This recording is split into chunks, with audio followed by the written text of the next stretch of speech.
Disorder of sex hormones lecture 2 unit number 3 pathology B pharm second semester की बात कर रहे हैं और मैं आपका अपना दोस्त टीचर गुरु मेंटर या जो भी आप मान सकते हैं मानिए अनुराग जायसवाल स्वागत करता हूँ आपके चैनल KCL ट्यूटोरियल में। फ्रेंड्स हम लोग यूनिट थर्ड पढ़ रहे हैं। यूनिट थर्ड पैथोलॉजी में पहला था हेमेटोलॉजिकल डिसऑर्डर जो कि लेक्चर्स में ऑलरेडी अपलोड कर चुका हूँ और यूनिट थर्ड का लेक्चर 2 है कुछ डिसऑर्डर्स ऑफ एंडोक्राइन हार्मोन्स या सेक्स हार्मोन्स भी कह सकते हैं या एंडोक्राइन हार्मोन्स बेसिकली इस करके नाम है इसका। तो उसमें क्या हो रहा है फ्रेंड कि जो भी हमारे बॉडी के एंडोक्राइन ग्लैंड्स होते हैं वो हमें पता है कि वो जब हार्मोन्स रिलीज़ करते हैं तो उससे हमारी बॉडी का फंक्शन मेंटेन होता है।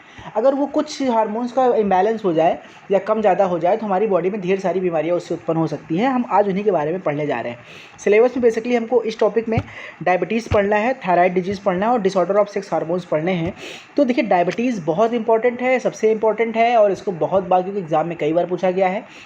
थायराइड डिजीज़ कई बार लिमिटेड बार पूछे गए हैं, मतलब ज़्यादा बार नहीं पूछे गए और सेक्स हार्मोन्स वाले डिजीज़ तो बिल्कुल ही नहीं पूछे गए हैं। तो अगर आप इसको नहीं भी पढ़ेंगे, इसकी नोट्स नहीं भी बनाएंगे तो कोई खास दिक्कत आपको आने वाली नहीं है। तो चलिए स्टार्ट करते हैं फ्रेंड्स। सबसे पहले बारी बारी से पढ़ेंगे। फिर से एक बार आप समझ लीजिए कि भाई कोई भी हमारी बॉडी का जो एंडोक्राइन ग्लैंड होता है वो हार्मोन्स निकालता है और उस हार्मोन के निकलने से हमारे बॉडी के फंक्शंस कंट्रोल होते हैं।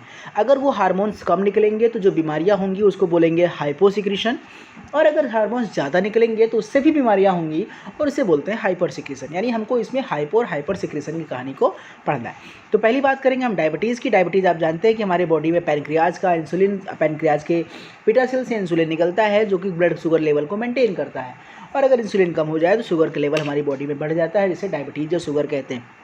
इसकी पूरी मैकेनिज्म, इसकी पूरी पैथोजेनेसिस, इसका पूरा बेहतरीन सा लेक्चर आपको जो लिंक दिया गया है आप डिस्क्रिप्शन बॉक्स में जाइएगा, डायबिटीज़ के आगे लिंक को क्लिक करिएगा और उस लेक्चर को पूरी तरह से पढ़ के नोट्स बना लीजिए क्योंकि मैं उस लेक्चर को ऑलरेडी पहले से ही पढ़ा चुका हूँ, इसलिए मैंने वहाँ पर मैं इसको लिंक यहाँ पर अपलोड कर रहा हूँ। ठीक है फ्रेंड, तो चलिए आगे स्टार्ट करते हैं। दूसरा है थायराइड डिजीज। ये तो इसको पढ़ लेते हैं। देखिए आपको पता है कि थायराइड हमारे बॉडी में जो सबसे लार्जेस्ट ग्लैंड होता है और ये 3 प्रकार के हार्मोन निकालता है, बेसिक T3, T4 और कैल्सिटोनिन।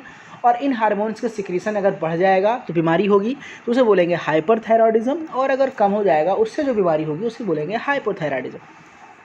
तो थोड़ा सा थायराइड ग्लैंड की डिस्कस कर लेते हैं, किसी कहानी समझ लेते हैं कि क्या होता है, कहाँ पाया जाता है। इसी ज़रूरत नहीं है ज़्यादा लिखने की, लेकिन फिर भी समझ जाइए कि थायराइड ग्लैंड जो लार्जेस्ट ग्लैंड होता है हमारे बॉडी का, ये हमारे ट्रैके के पास पाए जाते हैं। ये बटरफ्लाई शेप्ड होते हैं या एच शेप्ड होते हैं और ये बेसिकली 3 हार्मोन निकलते हैं। इसमें चौथा लिखा है रिवर्स T3, इसको छोड़ दीजिए। T3, T4 और कैल्सिटोनिन। T4 को थायरॉक्सिन कहते हैं, T3 को ट्राईआइडोथायरॉक्सिन कहते हैं और कैल्सिटोनिन। ठीक है फ्रेंड्स, और हिस्टोलॉजी की थोड़ी सी बात करें कि इसका जो हमारे थायराइड ग्लैंड के अंदर जो ग्लोब्यूल्स होते हैं उसके अंदर थायरोग्लोब्यूलिन होते हैं जिसके अंदर से बेसिकली इन हार्मोन्स का फॉर्मेशन होता है। इनके फॉर्मेशन के लिए आयोडीन का होना बहुत जरूरी है, तो आयोडीन के द्वारा इन सबको डिटेल को जानने की जरूरत नहीं है। ठीक है, आयोडीन मेटाबॉलिज्म की मेज क्या है कि क्योंकि हमारे थायराइड हार्मोन बनने के लिए T3 का फुल फॉर्म होता है ट्राईआइडोथायरॉक्सिन और T4 है टेट्राआइडोथायरॉक्सिन। आपको पता है कि बिना आयोडीन के मॉलिक्यूल के ये पॉसिबल नहीं है कि हम इसमें से थायराइड कोई भी ये हार्मोन का फॉर्मेशन हो सके, इसलिए हमको आयोडीन पर डे बहुत बॉडी में ज़रूरी है खाना। 100 से 250 मिलीग्राम, 200 मिलीग्राम, माइक्रो मिलीग्राम हमको ज़रूरी है। तो जो कि नमक में हमारे मिला होता है इसको थ्रू हम खा सकते हैं। अगर आप कोई समुद्री शैवाल या समुद्री कोई प्रोडक्ट या सी चीज़ें खाते हैं उसमें भी आयोडीन बहुत ज़्यादा मात्रा में पाया जाता है।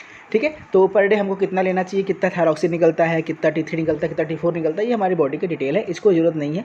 रेगुलेशन मतलब हमारी बॉडी में थायरॉक्सिन हार्मोन का रेगुलेशन कैसे होता है आपको पता है। हमारे बॉडी में पिट्यूटरी ग्लैंड है हमारी में, तो पिट्यूटरी ग्लैंड से एक हार्मोन निकलता है TSH जिसको बोलते हैं थायरॉक्सिन थायराइड स्टिमुलेटिंग हार्मोन। ये क्या करता है कि अगर हमारी बॉडी में थायरॉक्सिन हार्मोन का लेवल कम होने लगता है तो ब्रेन से पिट्यूटरी ग्लैंड निकल से आपका ये हार्मोन सिक्रीट होता है जो इसका रेगुलेशन करता है और कंट्रोल करता है, इसके रिलीज को घटाता है और बढ़ाता है। ये आप स्ट्रक्चर बना के यहाँ पे लिख लीजिएगा, उसकी ज़रूरत इसकी है नहीं क्योंकि हमको डिजीज़ पढ़ना। हम अब आते हैं मुद्दे पे डिजीज़ पे। तो डिजीज़ की बात करें तो भैया बीमारी 2 प्रकार की हो सकती है। मैंने बताया कि अगर सिक्रीशन कम हो रहा है हार्मोन का तो उसे बोलेंगे हाइपोथायरॉयडिज्म और अगर ज़्यादा हो रहा है तो उसे बोलेंगे हाइपरथायरॉयडिज्म। तो हाइपो में बीमारियाँ 3 होती है। कौन कौन सी? मेक्सोडीमा जिसको गर्ल डिजीज़ भी कहते हैं, क्रिटिनिज्म और थायरोडाइटिस होता है। और हाइपर में भी बीमारियाँ होती हैं बेसिकली 3। तो एक होता है ओवर प्रोडक्शन में, 2 होती है ग्रेव डिजीज़ और थायरोटॉक्सिकोसिस। ठीक है, तो अब हम इनके बारे में बात करेंगे बारी बारी से। तो सबसे पहले बात करेंगे हाइपोथायरॉयडिज्म की, यानी कि अगर हमारे बॉडी में हार्मोन्स का T3 और T4 का सिक्रेशन कम हो रहा है, दिस इज़ कॉल्ड हाइपोथायरॉयडिज्म। ठीक है फ्रेंड। अब हम बात करेंगे काजेज ऑफ हाइपोथायराइडिज्म की, कैसे होता है, किस कारणों से हमारे बॉडी में हार्मोन का कम होगा। मैंने बताया कि इसके लिए क्या चाहिए, आयोडीन। अगर हमारे बॉडी में आयोडीन की कमी है, आयोडीन की डिफिशियंसी है, या हमारे बॉडी में ऑटो इम्यून कोई प्रॉब्लम है, या हम कोई सी दग, जैसे कि हमारे लिथियम ट्राइसाइनोमेट, फेनिबिलाजोन, सल्फो यूरियल, ये दवाई ज़्यादा खा रहे हैं, तो इस केस में हमारे बॉडी में थायरॉक्सिन हार्मोन का लेवल घटने लगता है। ठीक है, जब घटने लगता है तो उस केस में सेकेंडरी रीजन क्या हो सकता है कि भाई हमारा पिट्यूटरी ग्लैंड खराब हो गया, क्योंकि उस पिट्यूटरी ग्लैंड से टीएसएच निकलता है और टीएसएच से थायरॉक्सिन रिलीज होता है। तो अगर वो पिट्यूटरी में कोई प्रॉब्लम आ गई तो उससे भी हो सकता है। सेकेंडरी रीजन में क्या है कि हमारा टीएसएच की डिफिशियंसी हो जाए, यानी थायरॉक्सिन स्टिमुलेटेड हार्मोन कम हो जाए, तो उस केस में भी ये कम हो सकता है। या इसके साथ साथ कोई एंटी कैंसर ड्रग हमने बहुत दिन तक यूज़ किया है, या हाइपोथैलेमिक डिसऑर्डर हो गया है, तो उस केस में भी इसका सिक्रीशन कम हो सकता है। अब बीमारियां 3 होती है, बताया मैंने, मिक्सोडीमा, क्रेटिनिज्म और थायराइडिटिस।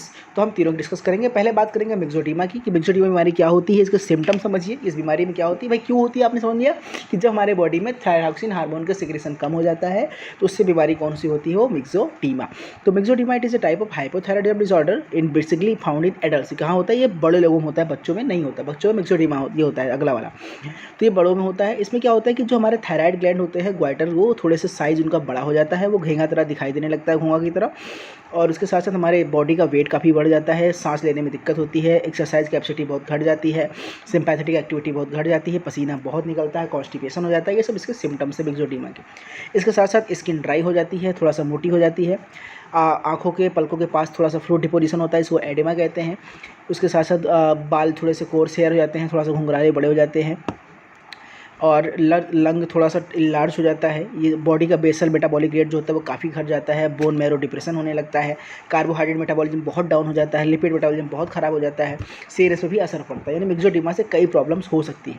अब बात करेंगे दूसरी बीमारी है क्रेटिनिज्म। वो भी किससे होती है, हाइपोथायराइडिज्म से, और ये बेसिकली बच्चों में होती है। अगर किसी माँ के जब बच्चा पेट में है और माँ ने आयोडीन कमी कम खाई है, तो आयोडीन कमी से बच्चे को बेसिकली क्रेटिनिज्म हो सकता है जन्म के समय या जन्म के थोड़े दिन बाद भी, जब तक बच्चा दूध पी रहा है। इस केस में क्या हो रहा है, बच्चों के बेसिकली जो मेंटल लेवल है वो डाउन हो जाता है, उसको मेंटल रिटार्डेशन कहते हैं, शॉर्ट फॉर्म में एमआर कहा जाता है। और ठीक है, इसमें क्या होता है कि आयोडीन कमी से ये चीज़ें हो सकती है। क्लिनिकल सिम्टम्स क्या कह सकते हैं कि क्या लक्षण है, बच्चों का स्केलेटल डेवलपमेंट कम होगा, उसका ब्रेन का डेवलपमेंट कम होगा, उसके जो थायराइड हार्मोन का सिक्रेशन होने के कारण उसमें बहुत सारे मेंटल रिटार्डेशन, यानी बच्चों के दिमाग कम विकसित हो पाएगा। हो सकते हैं बच्चे गूंगे या बहरे पैदा हो सकते हैं, बच्चों में बौनापन हो सकता है, बच्चों का स्किन केयर काफ़ी थिक और मोटा या ड्राई हो सकता है। ठीक है, एब्डोमेन पेन हो सकता है, बाकी सेक्सुअल डेवलपमेंट में हो सकता है उनको प्रॉब्लम हो। तो ये चीज़ें एक सिम्टम्स बच्चों में हो सकते हैं क्रेटिनिज्म डिजीज़ में। अब बात करेंगे हाइपरथायराइडिज्म की, यानी अगर सिक्रीशन कई गुना ज़्यादा बढ़ गया हो तो उस केस में हम कैसे करेंगे। तो हाइपरथायराइडिज्म के केस में क्या हो रहा है कि जब लेवल T3 और T4 का बढ़ रहा है तो उसमें क्या होता है, इसको थायरोटॉक्सिकोसिस भी कहते हैं। थायराइड का सिक्रीशन का ज़्यादा टॉक्सिक होना इज कॉल्ड थायराइडटॉक्सिकोसिस। तो थायराइडटॉक्सिकोसिस बीमारी के सिम्टम्स क्या क्या हैं भैया, इसके अंदर क्या क्या आता है, ग्रेव डिजीज आता है, ग्वाइटर आता है, एग्जिमा आता है। तो हम लोग बेसिकली पढ़ने वाले हैं ग्रेव डिजीज़। तो ग्रेव डिजीज़ में क्या होता है, आपको दिख रहा है सामने से आंखें बहुत बड़ी बड़ी हो जाती है और आंखें बाहर निकल जाती है। इसमें क्या होता है, बेसिकली हाइपरथायराइडिज्म का होता है। कैरेक्टरिस्टिक क्या है, पहला कि हाइपरथायराइडिज्म का कि आपके थायराइड ग्लैंड बहुत लार्ज हो जाएंगे, लिम्फेटिक इन्फिल्ट्रेशन हो जाएगा आपको। उसके साथ क्या होगा कि ऑप्थेल्मिक आँखों में इन्फिल्ट्रेशन होगा, आंखें साइज़ बड़ी हो जाएंगी, आपकी आंखें थोड़ा सा बाहर निकलेंगी आपके। इसके साथ क्या होगा, पैथोजेनेसिस क्या है कि ऑटो इम्यून डिसऑर्डर होता है, T3 T4 यानी TSH का लेवल भी बहुत बढ़ जाता है। इसके कारण क्या होता है कि T3 T3 का लेवल भी बढ़ने लगता है, क्योंकि TSH स्टिमुलेट करता है। बाकी इसमें चीज़ें यही सब देखना है आपको। ग्वाइटर क्या होता है, घोंघा रोग, ये सबसे इंपॉर्टेंट देखा जाता है। तो ग्वाइटर भी क्या होता है कि एक तरह का ये भी बीमारी है। इसमें क्या होता है कि थायराइड ग्लैंड में जब हमारा सिक्रीशन इस तरह से केस से कम हो रहा है तो काफ़ी चीज़ें बार बार पंच करने से थायराइड ग्लैंड का साइज़ बढ़ जाता है, बड़ा हो जाता है, उसको ग्वाइटर कहते हैं। ग्वाइटर भी कई प्रकार के होते हैं, एंडेमिक और स्पोरिक। तो एंडेमिक में होता है करीब 10% प्रॉब्लम होता है, और स्पोरिक होता है वो करीब 90% लोगों को होता है। तो वो उसके स्ट्रक्चर बेसिस के आधार पर इसको डिवाइड किया गया है। स्पोरिक ग्वाइटर जो होता है वो थोड़ा सा कम लेस फ्रिक्वेंट होता है मेल फीमेल में, और इसमें काफ़ी ज़्यादा होता है। ये कई तरह के हो सकते हैं। मल्टी नोडुलर ग्वाइटर का होता है, इसमें कई नोडुल्स निकल जाते हैं, एक गांठें नहीं निकलती, कई गांठ निकलती है, उसको बोलते हैं मल्टी नोडुलर ग्वाइटर। यहाँ से स्क्रीनशॉट लेके आप नोट्स लिख सकते हैं। फ्रेंड्स, ये था हमारा थायराइड का। अब बात करेंगे तीसरा सेक्स हार्मोन का। तो आपको पता है सेक्स हार्मोन्स क्या होते हैं। एंड्रोजेंस या फीमेल्स में हम लोग बेसिकली एस्ट्रोजन प्रोजेस्टेरॉन होता है, मेल में एंड्रोजन होते हैं, और इनके रिलीज से हमारी बॉडी में सिर्फ सेक्सुअल कैरेक्टर नहीं, हमारी बॉडी के और सारे फंक्शन से कंट्रोल में होते हैं। और अगर ये हार्मोन्स कम सिक्रीट हो या ज़्यादा सिक्रीट होगा तो बॉडी में ढेर सारे प्रॉब्लम्स हो सकती है, जिसको हम लोग क्या बोलते हैं, डिसऑर्डर ऑफ सेक्स हार्मोन। तो क्योंकि फ्रेंड ये एग्जाम में बहुत कम पूछा गया है, इसलिए मैं आपको सिर्फ नोट्स दे रहा हूँ। अब स्क्रीनशॉट लेके इसको लिख लीजिए। मैं इसको एक्सप्लेन करने की कोई खास कोशिश नहीं करूँगा क्योंकि एग्जाम इतना इंपॉर्टेंट है नहीं। तो आप इसको मैं प्ले कर रहा हूँ, बस आप स्क्रीनशॉट ले लीजिए कि, और इसको लेके आप इसको नोट्स बनाकर लिख सकते हैं, ठीक है। बाकी ये अगर आप नोट्स नहीं भी बनाते हो तो कोई इशू नहीं है, क्योंकि ये एग्ज़ाम में बहुत पूछा ही नहीं गया है, ये इतना इंपॉर्टेंट टॉपिक है नहीं इस यूनिट से, ठीक है। बाकी मैं आपको स्क्रीनशॉट दे रहा हूँ, आप स्क्रीनशॉट यहाँ से लीजिए। और अगर आप बहुत ज्ञानी हैं, आप बहुत पढ़ना चाहते हैं, बहुत मेहनती हैं, लिखना चाहते हैं, कोरोना में बहुत खाली हैं आजकल, तो आप बिल्कुल नोट्स बनाइए और लिखिए। आपके लिए बहुत बहुत स्वागत है, आप जैसे बच्चों को देश की ज़रूरत है, ठीक है friends. Thank you so much. Lecture 2 हमने खत्म कर लिया है। लेक्चर 3 बहुत जल्दी लेकर हम आएंगे आपके सामने। पैथोफिजियोलॉजी को भी 5 यूनिट को हम बहुत जल्दी खत्म करेंगे। आप बिल्कुल परेशान न होइए, कोई दिक्कत हो तो डालिए कमेंट सेक्शन में अपना कमेंट करिए और हमसे पूछिए आपको क्या दिक्कत है। Thank you so much.